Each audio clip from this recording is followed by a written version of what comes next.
તો ખાસ કરી અને વાલી મિત્રો મારે ખાસ આપને એક વસ્તુ જણાવી છે, ગાંધીનગરની સ્કૂલમાં પહેલા 70 વિદ્યાર્થીઓ ફાળવવામાં આવેલા હતા. હવે આનું કારણ શું હતું?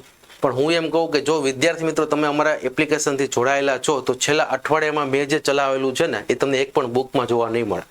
હું તમને વિશ્વાસ સાથે કહું છું. જય હિન્દ વિદ્યાર્થી મિત્રો. તો અત્યારે હાલમાં જે વિદ્યાર્થીઓ સીઈટી એક્ઝામ પાસ કરી અને બીજા રાઉન્ડ માટેની જે રાહ જોઈને બેઠા છે એમાંથી અત્યારે છેલ્લા 1-2 દિવસમાં ઘણા બધા વાલી સાથે એક ચર્ચાનો વિષય બન્યો છે કે અમારે ઘણા બધા જે કહેવાય ને કે ફોન રિસીવ કરી અને એકનો એક જ પોઈન્ટ આવે છે કે સાહેબ શું ખરેખર સીઈટીમાં જગ્યા વધી છે? કારણ કે અત્યારે તમે જોશો તો ગાંધીનગરની સ્કૂલમાં 105 જગ્યા દેખાડે છે. એવી જ રીતે કોઈ પણ સ્કૂલમાં તમે જોશો તો અત્યારે માનો કે શરૂઆત કરી તો જ્ઞાન શક્તિમાં 310, 312, 319, 315, 311, 324, 324 રેડી. તો આવી રીતે તમને દેખાડે છે. પછી અમુક રક્ષા શક્તિ સ્કૂલમાં 70+ જગ્યા દેખાડે છે રેડી. તો આ હું વ્યાજબી ગણું છું કે ભાઈ તમને એક પ્રશ્ન થવો જોઈએ કે અત્યારે હાલમાં જે ઓફિશિયલી ગવર્મેન્ટ દ્વારા જે આપને પોર્ટલ આપેલું છે આ પોર્ટલમાં અત્યારે હાલમાં કોઈ પણ સ્કૂલ હોય, ખેડાની સ્કૂલ હોય તો એમાં 89, કચ્છની સ્કૂલ હોય તો 87, અમરેલીની સ્કૂલ ચલાલા છે તો તેમાં 88, એવી જ રીતે આગળ પાટણની સ્કૂલમાં 95, ગાંધીનગરની સ્કૂલમાં 105, સુરતની સ્કૂલમાં 78. હવે આપને ખબર છે કે આ રક્ષા શક્તિ સ્કૂલ જે છે એમાં મેક્સિમમ એટલે કે વધુમાં વધુ 70ની જગ્યા જ ખાલી ભરવામાં આવે છે. આ વખતે સુરતની એક રક્ષા શક્તિ સ્કૂલ હતું જેમાં સૌથી ઓછી જગ્યા હતી 60ની. એટલે આવી રીતે બીજી બધી સ્કૂલમાં 70 જ જગ્યા હતી. તો હવે બીજા રાઉન્ડ માટે કેમ આ સ્કૂલમાં સંખ્યા વધારે દેખાડવામાં આવે છે? શું ખરેખર આ સ્કૂલમાં સંખ્યા વધી છે? જાણીશું એક વસ્તુની ક્લિયરિટી સાથે અને તમને એક સચોટ માર્ગદર્શન મળતું રહે એના માટે રેડી. આજે હું ખાસ ઘણા દિવસ પછી એક યુટ્યુબમાં અપડેટ લઈને આવ્યો છું કે ખાસ આ રિયાલિટી શું છે એ આપણે ખાસ સમજવાની છે રેડી. તો પહેલા તો તમને આપણે આમાં કોઈ પણ એક ઉદાહરણ લઈએ. માનો કે અમરેલીની ચલાલાની સ્કૂલ છે રેડી. આ ચલાલાની સ્કૂલમાં તમને અત્યારે ખ્યાલ છે કે હાલમાં અત્યારે 70ની જગ્યા છે. ઓકે ચલો. તો જે ચલાલાની સ્કૂલ છે એમાં હાલમાં અત્યારે 70ની જગ્યા હતી પહેલા રાઉન્ડ માટે. હવે આ 70ની જગ્યામાંથી આ જે બીજી લાઈન દેખાડેલી છે એ એલોટમેન્ટ લેટરમાં જે વિદ્યાર્થીઓએ કન્ફર્મ કરેલું છે એ વિદ્યાર્થીઓની સંખ્યા છે. એટલે કે 70માંથી 52 વિદ્યાર્થીઓ એવા છે કે જેમને ચલાલાની સ્કૂલમાં અત્યારે હાલમાં અને આમ કહી શકાય કે સૌથી વધુ જે જગ્યાઓ છે રેડી. સીઈટીમાં આ વખતે તમે રક્ષા શક્તિ સ્કૂલમાં લિસ્ટમાં જોશો તો સૌથી વધુ સ્કૂલ રક્ષા શક્તિ સ્કૂલ ચલાલામાં એડમિશન કન્ફર્મ થયા છે. તો એવી જ રીતે તમે જોશો તો તમને પણ હવે ખ્યાલ આવશે કે આવી રીતે અહીંયા 18 જગ્યાઓ જે છે એ હજી પણ ખાલી છે એટલે કે પહેલા રાઉન્ડ માટે. તો ખાસ કરી અને વાલી મિત્રો મારે ખાસ આપને એક વસ્તુ જણાવી છે કે અહીંયા જગ્યા વધી નથી, પરંતુ જે વિદ્યાર્થીઓ અગાઉ પહેલા રાઉન્ડ માટે ચલાલા સ્કૂલમાં 70ની જગ્યા સાથે આગળ ગયા હતા રેડી. એવી જ રીતે અહીંયા હાલમાં જે વિદ્યાર્થીઓ 18 જેટલા વિદ્યાર્થીઓ છે કે જેમને એડમિશન લીધું નથી રેડી. એટલે વિદ્યાર્થીનીઓ છે જેમને 18 જેટલી વિદ્યાર્થીનીઓએ એડમિશન કન્ફર્મ કરેલું નથી. તો આ જે 18 વિદ્યાર્થીઓ છે ને એને બાદ કરતા એટલે કે 70+ બીજા 18 વિદ્યાર્થીઓને અહીંયા રાઉન્ડ 2 માટે અત્યારે એલોટમેન્ટ લેટર હવે તમને આજ અથવા તો આવતીકાલ સુધીમાં જાહેર થશે. તો એવી રીતે અહીંયા 88ની સંખ્યા દેખાડે છે. હવે આવી રીતે તમે બીજી સ્કૂલમાં જોશો ને તો બધામાં નથી સેટલ થતું રેડી. હું અહીંયા ખેડાની વાત કરું, પાટણની વાત કરું, કચ્છની વાત કરું રેડી. તો નોર્મલી તમે કોઈ પણ સ્કૂલ જોશો, જ્ઞાન શક્તિ હોય, ટ્રાઇબલ સ્કૂલ હોય, કોઈ પણ સ્કૂલ હોય, બધી સ્કૂલમાં આવી રીતે જે છે એ એક્ઝેક્ટ આંકડો આવતો નથી. જોઈએ આપણે માનો કે હું અહીંયા ખેડાની વાત કરું રેડી. તો અહીંયા તમને દેખાય છે કે રાઉન્ડ 8 માટે 89 વિદ્યાર્થીઓ. તો પહેલા શરૂઆતમાં 70 વિદ્યાર્થીઓ જ ફાળવવામાં આવેલા હતા. તો હવે વિદ્યાર્થી મિત્રો 70માંથી જે વિદ્યાર્થીઓ છે તો એમને કહી શકાય કે બીજા નંબરે ખેડાની સ્કૂલ પણ છે કે જે વિદ્યાર્થીઓ સૌથી વધુ વિદ્યાર્થીઓ અહીંયા ધરાવે છે રેડી. બાકી ગાંધીનગર સ્કૂલમાં ખાલી 27 વિદ્યાર્થીઓ જ કન્ફર્મ કર્યું છે રેડી. તો આવી રીતે અહીંયા આપણે ખાસ કહેવાનું છે કે ખેડાની સ્કૂલ છે, ચલાલાની સ્કૂલ છે તો અહીંયા વિદ્યાર્થીઓની સંખ્યા વધુ છે રેડી. તો પછી વાત કરી તો માનો કે અત્યારે 70 વિદ્યાર્થીઓએ એડમિશન પહેલા માટે એલોટમેન્ટ લેટર જાહેર કરેલું હતું. એમાંથી 48 વિદ્યાર્થીઓએ એડમિશન કન્ફર્મ કરેલું હોય તો તમને ખ્યાલ પડે તો 22 વિદ્યાર્થીઓએ એડમિશન રદ કરેલું હશે અથવા તો કન્ફર્મ કરેલું નથી. તો વિદ્યાર્થી મિત્રો હવે જે 22ની જગ્યા ખાલી છે ને એ બીજા રાઉન્ડ માટે પ્લસ થયેલી છે. તો તમે એમ કહેશો કે સાહેબ તો બીજા રાઉન્ડ માટે કેટલા થવા જોઈએ? તો આ એક ગણિત સમજવા જેવું છે કે ભાઈ 70માં પહેલા રાઉન્ડ માટે 70 છોકરાઓ ફાળવેલા હતા, જેમાંથી 22 છોકરાએ કન્ફર્મ કરેલું નથી, જેથી હવે બીજા રાઉન્ડ માટે 22 છોકરા ફાળવવામાં આવશે. તો 70 ને 22 કેટલા થશે? 92 થશે. કેટલા થશે? તો હવે બીજા રાઉન્ડ માટે 70 તો ઓલરેડી પહેલા રાઉન્ડ માટે હતા, બીજા રાઉન્ડ માટે સરકાર હવે 22 વિદ્યાર્થીઓ નવા આપશે. આવી રીતે અહીંયા 92 વિદ્યાર્થીઓ ટોટલ બનશે. પણ અહીંયા તમે જોશો તો ખેડાની રક્ષા શક્તિ સ્કૂલમાં અત્યારે હાલમાં 89 વિદ્યાર્થીઓને જ ખાલી એલોટમેન્ટ લેટર, એટલે તમને એમ થશે કે તો 3 વિદ્યાર્થી ક્યાં ગયા? તમને હવે એમ થયું હશે કે સાહેબ આ 92 હોવા જોઈએ તો 89 વિદ્યાર્થીઓ જ કેમ અહીંયા છે? તો વિદ્યાર્થી મિત્રો અત્યારે સૌથી મોટો એક પ્રશ્ન છે કે વિદ્યાર્થીઓનું વેકેશન હતું.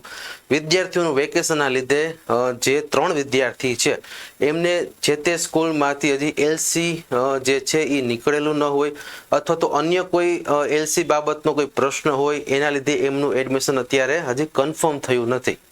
તો વિદ્યાર્થી મિત્રો બધી સ્કૂલમાં અત્યારે આ જ પ્રશ્ન છે. અત્યારે મારે તમને એમ લાગતું હશે કે સાહેબ અઠવાડિયા કે 10 દિવસથી એક પણ વિડીયો મૂકેલો નથી સીઈટી બાબતનો, પણ વિદ્યાર્થી મિત્રો અઠવાડિયા કે 10 દિવસમાં એક પણ દિવસ એવો નથી કે મેં સીઈટી બાબતે એક પણ ફોન ન કરેલો હોય. તમારા માટે અમે સતત અહીંયા મહેનત કરતા રહીએ છીએ, પણ વિડીયો નથી આવતો એનું કારણ એવું છે કે કોઈ અપડેટ એવી ખાસ છે નહીં. બાકી 10 દિવસથી ભલે એક વિડીયો મૂકેલો નથી, પણ તમારા માટે અમે ખરેખર મહેનત કરીએ છીએ કે વિદ્યાર્થીઓને એક સચોટ માર્ગદર્શન મળતું રહે. રેડી? હવે આ 2-3 દિવસથી વિદ્યાર્થીઓ જે છે એમનો આ પ્રશ્ન હતો, એટલે આજે હું ખાસ તમને આ એક વિડીયોના મારફતે જણાવવા માંગુ છું. રેડી? તો 10 દિવસમાં એક પણ દિવસ એવો નથી કે મેં સીઈટી બાબતે એક પણ ફોન કોઈને કરેલો ન હોય. તમારી માટે સતત અમે પ્રયત્નશીલ છીએ, પણ અમે પડદા પાછળ અમારી મહેનત હોય છે, જે અમે માત્ર 10-15 દિવસમાં ક્યારેક એક વિડીયોના મારફતે આપણા સુધી પહોંચાડતા હોય છીએ. તો આવી રીતે અહીંયા જે 3 વિદ્યાર્થીઓ છે એને એલસી બાબતનો પ્રશ્ન છે, અથવા તો અહીંયા ખાસ હું એમ જણાવીશ કે માનો કે સીઈટી ની જે રક્ષા શક્તિ સ્કૂલ છે એનું એલોટમેન્ટ લેટર અને રાઉન્ડ એ પછી આવેલું છે, એની અગાઉ નવોદયનું જે છે એ વેઇટિંગ લિસ્ટ પણ આવી ગયું, તમને બધાને ખ્યાલ છે. રેડી? તો કહેવાનો મતલબ એમ છે કે નવોદયની પ્રોસેસ પહેલા થઈ ગઈ હતી, તો કદાચ સીઈટીનું આ રક્ષા શક્તિ સ્કૂલનું જે વેઇટિંગ લિસ્ટ આવેલું હતું પહેલું, રેડી, તો એમાં વિદ્યાર્થીઓએ પહેલા કદાચ માનો કે રક્ષા શક્તિ સ્કૂલ મળશે કે નહીં મળે એવી બીકના લીધે પહેલા નવોદયમાં કન્ફર્મ કરી લીધું હોય. હવે અત્યારે થાય છે એવું કે નવોદયમાં વિદ્યાર્થી મિત્રો 15 દિવસ જેટલો સમયગાળો હોય છે. માનો કે તમે પહેલા નવોદયમાં પાસ થયા હોય, તમે નવોદયમાં એડમિશન લઈ લીધું, હવે તમે નવોદયમાં એલસી પણ જમા કરાવી લીધું, તો હવે તમારે પાછું પુણે, એટલે કે એનું જે હેડક્વાર્ટર હોય છે નવોદયનું, ત્યાં પુણે તમારું એલસી નીકળી ગયું હોય છે, તો હવે ત્યાં પુણેથી પાછું રિટર્ન આવવા માટે 15 દિવસનો મિનિમમ સમયગાળો હોય છે. તો એવા કેસમાં જે વિદ્યાર્થીઓ, એટલે કે આ 3 વિદ્યાર્થીઓ એવા હશે કે જેમને નવોદયમાં એડમિશન લઈ લીધું છે, પરંતુ અત્યારે નવોદયમાં એલસી જમા કરાવી લીધું છે, હવે પાછું રિટર્ન કરવા માટે 15 દિવસ જેટલો સમયગાળો હોય છે, જેથી આ 3 વિદ્યાર્થીઓનું અહીંયા એડમિશન હજી કન્ફર્મ ન થયું હોય એલસીના લીધે. તો એવું અહીંયા 3 વિદ્યાર્થીઓ, અમુક સ્કૂલમાં 2-3 વિદ્યાર્થીઓ એવા આપને જોવા મળે છે. મેં ઓલરેડી બધી સ્કૂલને પહેલા ગણતરી કરી, કેલ્ક્યુલેશન કરીને પછી જ આ વિડીયો બનાવું છું, જેથી તમારે હવે સમજવા માટે કોઈ પ્રશ્ન નહીં થાય. જોઈએ, આ જ વસ્તુ આપને પાટણમાં ખ્યાલ આવે. રેડી? માનો કે કચ્છમાં છે, પછી પાટણમાં પણ આપણે જોશું તો આ જ રીતનું છે. પાટણની જે સ્કૂલ છે, રેડી, આ પાટણની સ્કૂલમાં અત્યારે 45 વિદ્યાર્થીઓ છે જેમને એડમિશન કન્ફર્મ કરેલું છે. તો તમને ખબર છે કે પેલા 70 વિદ્યાર્થીઓ હતા, એમાંથી 45 વિદ્યાર્થીઓ એ એડમિશન કન્ફર્મ કરેલું છે. તો 25 વિદ્યાર્થીઓ એવા છે કે જેમને પાટણની સ્કૂલમાં એડમિશન કન્ફર્મ કરેલું નથી. તો ગવર્મેન્ટ શું કરશે? હવે બીજા રાઉન્ડ માટે પાછા 25ની ફાળવણી કરશે અને 70 વિદ્યાર્થીઓની ક્ષમતા અહીંયા પૂર્ણ કરશે. રેડી? તો હવે આ 70 પ્લસ તમે બીજા રાઉન્ડ માટે 25 વિદ્યાર્થીઓ ફાળવવામાં આવશે, તો ટોટલ અહીંયા 95 વિદ્યાર્થીઓ થયા. ઓકે, તો એનો મતલબ કે અહીંયા તમને જે 95 વિદ્યાર્થીઓ એલોટમેન્ટ 1માં તમને દેખાડે છે વિદ્યાર્થી મિત્રો, એનું કારણ જ છે કે ટોટલ અત્યાર સુધીમાં આ સ્કૂલને 95 વિદ્યાર્થીઓ અમે સીઈટીની પરીક્ષામાં સારામાં સારા માર્ક્સ મેળવીને શરૂઆતના ક્રમ મુજબ જે પાટણ માટે એલિજિબલ છે એવા અમે ગવર્મેન્ટે આ સ્કૂલને એલોટ કરેલા છે. તો હવે ઘણા વિદ્યાર્થીઓ અથવા તો ઘણા યુટ્યુબમાં અથવા તો જેને કદાચ કાંઈ ખબર નથી ને એ બધા એમ કહે છે કે સીઈટીની સ્કૂલમાં વધારો થયો, સંખ્યામાં વધારો થયો. તો આવી અફવાઓથી દૂર રહેજો, આવા ખોટા ન્યૂઝથી દૂર રહેજો. મને ઘણા બધા આ બાબતે 1-2 દિવસમાં ફોન આવ્યા છે કે સાહેબ સીઈટીની સંખ્યામાં વધારો થયો, હવે અમારા છોકરાઓને વધુમાં વધુ જગ્યા મળશે. આ બાબતે હું આજે એક વિડીયોના મારફતે જણાવું છું. આ ગણતરી ખાલી કરી લો, મારે બીજું તમને કાંઈ કહેવું નથી. ગણતરી તમારી નજર સમક્ષ જ છે કે 95 વિદ્યાર્થીઓ કઈ રીતે થાય છે. તો પહેલા 45 પહેલા રાઉન્ડમાં કન્ફર્મ કર્યું, વૈધા 25 અને હવે 70 પ્લસ બીજા 25 આપે છે. તો એમ ગવર્મેન્ટ કહે છે કે અમે ટોટલ અહીંયા 95 વિદ્યાર્થીઓ આપેલા છે. તમને અત્યાર સુધીમાં બીજા રાઉન્ડ સુધીમાં પાટણની સ્કૂલને 95 વિદ્યાર્થી આપેલા છે. આવી રીતની અહીં ગણતરી છે. રેડી? ચલો પછી એવી જ રીતે આપણે આગળની કોઈ સ્કૂલ જોશું. માનો કે અન્ય કોઈ સ્કૂલ છે. રેડી? તો આવી રીતે અહીંયા વિદ્યાર્થી મિત્રો ગણતરી ક્યાંક ને ક્યાંક કરવામાં આવે છે. તમે બધી જ સ્કૂલ જોશો. માનો કે અહીંયા ગાંધીનગરની સ્કૂલ છે. રેડી? તો ગાંધીનગરની સ્કૂલમાં પણ તમે આ રીતે ગણતરી કરી લેજો કે ગાંધીનગરની સ્કૂલમાં પહેલા 70 વિદ્યાર્થીઓ ફાળવવામાં આવેલા હતા. એમાંથી માત્ર 27 વિદ્યાર્થીઓએ એડમિશન લીધું. કેટલા? માત્ર 27 વિદ્યાર્થીઓએ. તો વિદ્યાર્થી મિત્રો અહીંયા તમને ખબર છે કે આ રીતે આપણે 27 વિદ્યાર્થીઓ જે કન્ફર્મ કર્યું, તો હજી જે 43 વિદ્યાર્થીઓ છે ને, આ 43 વિદ્યાર્થીઓ હજી જગ્યા ખાલી છે ગાંધીનગર સ્કૂલમાં. હવે તો પહેલા રાઉન્ડ માટે 70 હતા, બીજા રાઉન્ડ માટે 70 પ્લસ 43 થશે. તો અહીંયા તમે કહેશો કે 3 અને આ 113 થવા જોઈએ, પણ અહીંયા આપેલા છે 105. તો વિદ્યાર્થી મિત્રો આવી જ રીતે 113 વિદ્યાર્થીઓ છે, આમાં 105 આપેલા છે. તો વિદ્યાર્થી મિત્રો આવી રીતે ક્યાંક ને ક્યાંક આમાં ગણતરી કરવામાં આવે છે. તો આવી જ રીતે તમે જોયું કે ભાઈ ચલાલાની સ્કૂલમાં પરફેક્ટ આંકડો થાય છે, પાટણની સ્કૂલમાં પરફેક્ટ આંકડો બને છે. અહીંયા ખેડાની સ્કૂલમાં 3 વિદ્યાર્થીઓ એવા છે કે જેમને નવોદયમાં કદાચ અગાઉ જ્યારે ખેડા મળી એની પહેલા અગાઉ એમને નવોદયમાં કન્ફર્મ કરી લીધું હોય. હવે નવોદયમાંથી એલસી આવવાની રાહના લીધે હવે એનું એડમિશન જે છે એલસી વગર કન્ફર્મ ન થયું. તો આવા ક્યાંક ન્યૂઝથી વિદ્યાર્થી મિત્રો અત્યારે હાલમાં સંખ્યા દેખાડવામાં આવેલી છે. નથી તમારી સંખ્યા વધી કે નથી ઓછી થઈ. હા, મહેસાણાની સ્કૂલમાં 70 વિદ્યાર્થીઓ જે છે, 70 વિદ્યાર્થીનીઓ, એમાંથી અત્યારે હાલમાં આપણે જોઈએ છીએ કે અગાઉ 140 હતી, ગાંધીનગરમાં પણ અગાઉ 140 હતી. આ બંને સ્કૂલ એટલે કે અત્યારે હાલમાં ગુજરાતમાં કુલ 8 અલગ અલગ જગ્યાએ રક્ષા શક્તિ સ્કૂલ આવેલી છે અને બધી સ્કૂલમાં હવે માત્ર એક સ્કૂલની મંજૂરી છે. જે પહેલા 10 સ્કૂલ હતી, તો જેમાં મહેસાણામાં 2 સ્કૂલ હતી, ગાંધીનગરમાં 2 હતી. એ 2માંથી બંનેમાં એક ઘટી ગઈ, એટલે કે હવે આખા ગુજરાતમાં 8 સ્કૂલ અને 8 અલગ અલગ વિસ્તાર ઉપર આ સ્કૂલો આવેલી છે અને બધામાં 70-70ની જગ્યાઓ ફાળવવામાં આવેલી છે અને એકમાત્ર સુરતમાં ઓછી સંખ્યા ફાળવવામાં આવેલી છે, 60. જો તમે પણ હજી આગળ ધોરણ 6માં બાલાછડીની પરીક્ષા દેવા માંગો છો અને ઘરે બેઠા વાલી પણ એ લેક્ચર જોઈ શકે, માઇકથી તમે તમારા ઘરે બેઠા ડાઉટ પણ સોલ્વ કરી શકો, એની માટે અત્યારે જ એપ્લિકેશન ડાઉનલોડ કરો. એપ્લિકેશનમાં અમે દરરોજ વિદ્યાર્થીઓને 40-50 દાખલાનું હોમવર્ક આપીએ છીએ, દરરોજ વિદ્યાર્થીઓને ક્લાસ નોટ આપીએ છીએ, એટલે કે દરરોજ વિદ્યાર્થીઓને 2 PDF મળે છે પ્રેક્ટિસ PDF માટે. અને હાલમાં અઠવાડિયામાં 1 થી 2 બીજી નવી પ્રેક્ટિસ PDF આપી છે, જેથી અહીંયા તમારે પ્રેક્ટિસ માટે તો આખા કહેવાય ને કે દુનિયાનું મટીરિયલ તમને મળવાનું છે. તો આ એકદમ નજીવી ફીમાં અહીંયા ક્લાસ કરવામાં આવે છે.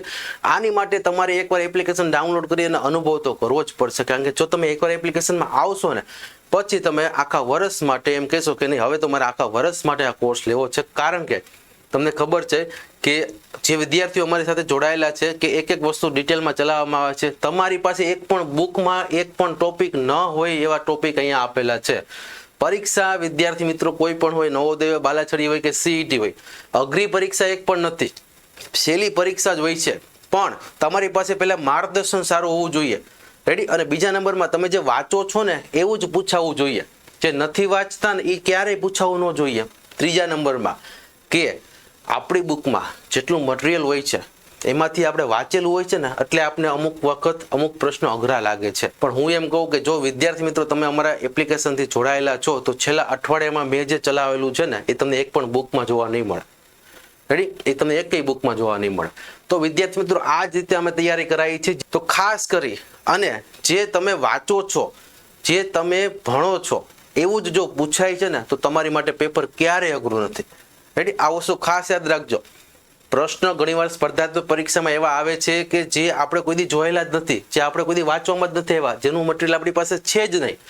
પણ જો અમે તમને અહીંથી બધું જ મટીરિયલ એવી સપ્લાય કરીએ છીએ કે વિદ્યાર્થી મિત્રો હવે કદાચ પરીક્ષાવાળાને ગમે ત્યાંથી પૂછવું હોય તો પૂછવા દો, તમે પાછા પડતા નહીં. કારણ કે અહીંયા તમને દરરોજનું એટલું મટીરિયલ આપવામાં આવે છે, દરરોજની એટલી પ્રેક્ટિસ PDF આપવામાં આવે છે, જેથી કરી એમ્બિશન એક્ઝામમાં ઘરે બેઠા ઓનલાઈન ક્લાસ કરી અને વાલી પણ આ વસ્તુ જોઈ શકશે, લેક્ચર જોઈ શકશે, એક ડિટેલમાં ભણાવવામાં આવે છે એ પણ જોઈ શકશે. તો આ ખાસ કરી અને જો તમે એકેય વાર એપ્લિકેશન ડાઉનલોડ નથી કરી ને તો એકવાર ડાઉનલોડ કરી લેજો, કારણ કે આવનારા વર્ષમાં ધોરણ 6 માં આવો છો તો પણ બાલાછડીની એક્ઝામ આપવામાં આવે છે. ધોરણ 5 માં આવે છે વિદ્યાર્થીઓ તો નવોદય, બાલાછડી, સીઈટી ત્રણેય એક્ઝામ આપવામાં આવે છે. અને તમારા સંપર્કમાં રહેલા બધા જ વિદ્યાર્થીઓ સુધી આ વિડીયો શેર કરજો અને આ એપ્લિકેશન ડાઉનલોડ કરવા માટે એક સજેશન આપજો. હું તમને વિશ્વાસ સાથે કહું છું કે કોઈ પણ વિદ્યાર્થી કે કોઈ પણ વાલી એકવાર એપ્લિકેશનમાં આવ્યા પછી એમ નહીં કહે કે મને નથી ફાવ્યું. રેડી? પણ અત્યાર સુધી જે વિદ્યાર્થીઓ જોડાઈશ ને એ પછી એમ જ કહે છે કે મજા આવી ગઈ. હંમેશા એમ્બિશન એક્ઝામ તમારા માટે એક સચોટ માહિતી લઈને આવે છે અને આ માહિતી આપને જાણવી ખૂબ જ જરૂરી હતી, જેથી તમે અત્યારથી હવે તમને ક્લિયર થશે કે ભાઈ આમાં કોઈ સંખ્યા નથી વધી, પણ આ તો એક ફાળવણીની કુલ સંખ્યા છે. વિદ્યાર્થી મિત્રો, તમને એમ લાગશે કે હવે તો રાઉન્ડ 2 નો રિઝલ્ટ ક્યારે આવશે, તો આ બાબતે હું ખાસ આપને એક સજેશન આપીશ કે તમે જ વિચારો કે આપણે 8 તારીખથી વેકેશન શરૂ થયું.